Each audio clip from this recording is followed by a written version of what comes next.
Hello students, welcome to brain boost classes. Exercise 10.2 का question number 4 है हमारे पास।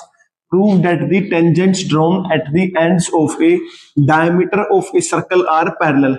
हमें ये शो करके दिखाना है अगर किसी भी सर्कल के अंदर उसके डायमीटर के एंड पॉइंट पे जो भी टेंजेंट ड्रॉ किए जाते हैं दोनों टेंजेंट क्या होते हैं, आपस में पैरेलल होते हैं। प्रूव करके दिखाना है। ये सर्कल मान लिया हमने, सर्कल का सेंटर पॉइंट क्या हमारे पास O है, हमने टेंजेंट मान लिया एक्स वाई, दूसरा टेंजेंट हमने मान लिया हमारे पास है पी क्यू, और हमने जो डायमीटर सर्कल का वो हमने मान लिया ए बी मान लिया। हम गिवन में लिख देंगे ये सारी चीजें। गिवन है हमारे पास a circle with centre O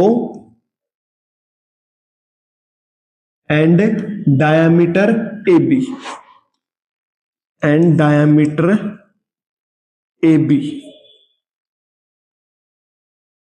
tangent क्या क्या होगी दो हमारे पास, X Y and P Q.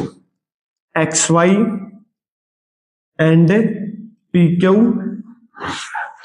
Are the tangents drawn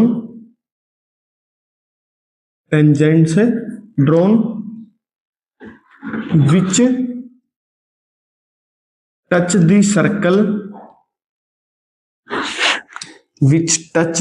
circle at point A and B। कौन से पॉइंट पे टच कर रहे हैं वो, A और B पॉइंट के ऊपर। ये हमें सारी चीजें क्या है क्वेश्चन में गिवन है हमें। अब उसके बाद हम क्या लिख देंगे, टू प्रूव दैट। हमें क्या प्रूव करके दिखाना है, टू प्रूव दैट। हमें प्रूव करके दिखाना है जो एक्स वाई टेंजेंट है वो किसके पैरेलल है, पी क्यू के। तो प्रूव दैट में क्या आ जाएगा, X Y is parallel to P Q. हमें प्रूव करके दिखाना है जो एक्स वाई टेंजेंट है वो किसके पैरेलल है, टेंजेंट पी क्यू के। अब प्रूफ में क्या हो जाएगा हमारे पास, प्रूफ में हो जाएगा हमारे पास इस वाले एंगल को हमने मान लिया ये हमारे पास 90 डिग्री होता है, क्योंकि जिस पॉइंट पे टेंजेंट और सर्कल का पॉइंट आपस या फिर सर्कल की रेडियस और टेंजेंट जिस पॉइंट पे मीट करते हैं वो क्या होते हैं, आपस में परपेंडिकुलर होते हैं। इस एंगल को हमने मान लिया एंगल 1, इसको हमने मान लिया भी 90 डिग्री है, इसको हमने मान लिया एंगल 2। हम इसको सोल्व करेंगे आगे।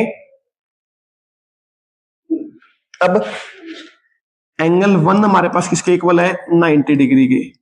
एंगल 2 भी हमारे पास किसके इक्वल है, 90 डिग्री के, क्योंकि angle between tangent and radius of circle, tangent and radius of circle is of 90 degree. तो दोनों एंगल कितने डिग्री के होते हैं, 90 डिग्री के होते हैं। देखो ओ ए क्या हमारे पास सर्कल की रेडियस, एक्स वाई क्या हमारे पास टेंजेंट, तो ये वाला एंगल कितने डिग्री का हो जाएगा, 90 डिग्री का। सेम ओ बी क्या हमारे पास सर्कल की रेडियस, पी क्यू हमारे पास टेंजेंट, तो ये वाला एंगल कितने डिग्री का हो जाएगा, 90 डिग्री का। दूसरा एंगल 1 हमारे पास किसके इक्वल हो गए, एंगल 2 के इक्वल हो गया, क्योंकि दोनों एंगल कितने डिग्री के हैं, 90 डिग्री के। अब दो लाइन आपस पैरेलल है, ये पैरेलल तो हमें शो करके दिखानी है। अगर वैसे ये वाला एंगल और ये वाला एंगल कैसे एंगल फॉर्म कर रहे हैं, अल्टरनेट इंटीग्रल एंगल, यानी this is possible only when xy is parallel to pq। ये कब पॉसिबल है, जब xy किसके पैरेलल हो जाएगा, pq के। xy is parallel to pq, so xy tangent है जो किसके पैरेलल हो जाएगा, pq के। यही मैं प्रूव करके दिखाना था, तो क्या हो जाएगा, hence proved। यानी जो भी दो टेंजेंट सर्कल का जो डायमीटर होता है उसके एंड पॉइंट पे ड्रॉ होते हैं वो दोनों क्या होते हैं, आपस में पैरेलल। Thank you.